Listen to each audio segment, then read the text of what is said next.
அஸ்ஸலாமு அலைக்கும். இன்றைக்கி நம்ம கிச்சனில் பார்க்க போகிறது சிக்கன் பிரியாணி. பார்க்கலாமா? ஒரு 5 வெங்காயம் கட் பண்ணி வச்சுக்கிட்டேன், 3 தக்காளி, கொத்தமல்லி, புதினா, ஒரு 5 பச்சை மிளகாய் ரெடி பண்ணிக்கலாம். பாஸ்மதி ரைஸில் தான் இன்றைக்கி பிரியாணி செய்ய போகிறேன். சிக்கனையும் வாஷ் பண்ணியாச்சு. ஃபஸ்ட் நம்ம அரிசி கழுவி ஊற வச்சிடலாம். பாத்திரத்தில் தேவையான அளவுக்கு எண்ணெய் ஊற்றிக்கலாம். எண்ணெய் நல்லா காஞ்சி வரட்டும். எண்ணெய் காஞ்ச உடனே பட்டை, லவங்கம், ஏலக்காய் இந்த ஸ்பைசஸையும் சேர்த்துக்கலாம். ஸ்பைசஸ் நல்லா பொரிஞ்ச உடனே கட் பண்ணி வச்சுருந்த வெங்காயத்தையும் இப்போ சேர்த்துக்கிட்டேன். வெங்காயம் நல்லா வதங்கி வரட்டும். கோல்டன் ஃப்ரை ஆகிற வரைக்கும் வெங்காயம் வதங்க விட்டுடலாம். வெங்காயம் வதங்கும் போதே தேவையான அளவுக்கு உப்பையும் நான் இப்பயே சேர்த்துப்பேன். நீங்களும் அப்படி ஆட் பண்ணிக்கோங்க. வெங்காயம் நல்லா வதங்கிருச்சு. இப்போ ஃபஸ்ட்டு நான் தக்காளி தான் சேர்த்துப்பேன். தக்காளியும் சேர்த்தாச்சு. வெங்காயமும் தக்காளியும் நல்லா வெந்து வரட்டும். வதங்கின உடனே கொத்தமல்லி, புதினாவையும் சேர்த்துக்கிட்டேன். மூணுத்தையும் நல்லா இப்போ மிக்ஸ் பண்ணி விட்டுடலாம்.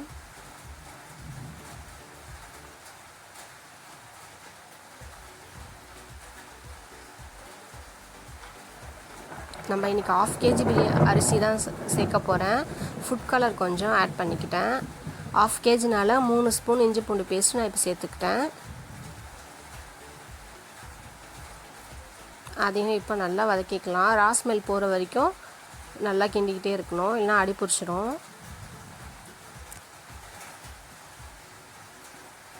மசாலா ரெடி ஆகிட்டுருக்கு. 2 ஸ்பூன் மிளகாத்தூள், வீட்டு மிளகாத்தூள் நான் 2 ஸ்பூன் சேர்த்துப்பேன். தேவையான அளவுக்கு தயிர் யூஸ் பண்ணிக்கோங்க. அதையும் இப்போ நல்லா மிக்ஸ் பண்ணிக்கலாம்.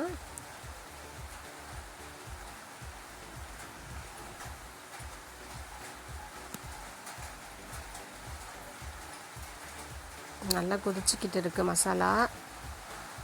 இப்போ நம்ம வாஷ் பண்ணி வச்சுருந்த சிக்கனையும் சேர்த்துக்கலாம். நல்லா இப்போது மிக்ஸ் பண்ணி விட்டுருக்க வேண்டியதான். சிக்கன் நல்லா ஒரு 2 மினிட்ஸ் வெந்தால் போதும். எப்படியும் நம்ம தண்ணி ஊற்றுவோம் இல்லையா, அதனால் நான் இப்போ சரி தண்ணி வச்சு தான் வேக வைக்க போகிறேன்.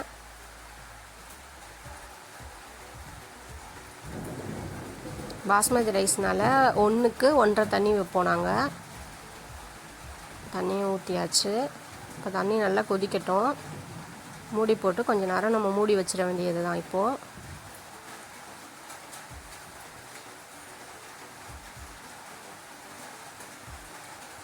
தண்ணி நல்லா கொதித்து வந்துட்டுருக்கு. பார்த்திங்கனாலே தெரியும், நுரையாக இருக்குது பாருங்கள்.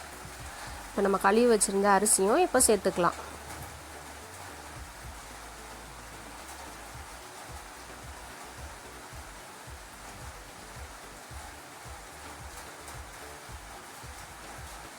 அரிசியும் தண்ணியும் சேர்ந்து நல்லா கொதித்து வந்துட்டுருக்கு. 10 மினிட்ஸ் ஹை ஃப்ளேமில் வச்சுக்கோங்க. நான் கடைசியாக தான் லெமன் ஆட் பண்ணுவேன். அதையும் ஆட் பண்ணியாச்சு. பக்கத்தில் ஒரு தோசைக்கல் போட்டு இப்போ தம் போட்டுடலாம். லோ ஃப்ளேமில் ஒரு 10 மினிட்ஸ் தம் போட்டுக்கோங்க. முடிஞ்ச உடனே திறந்து பார்த்திங்கன்னா அருமையான சிக்கன் பிரியாணி ரெடி ஆகிடுச்சு. அன்றைக்கி சண்டே ஸ்பெஷல் நல்லபடியாக முடிஞ்சிச்சு எங்களுக்கு.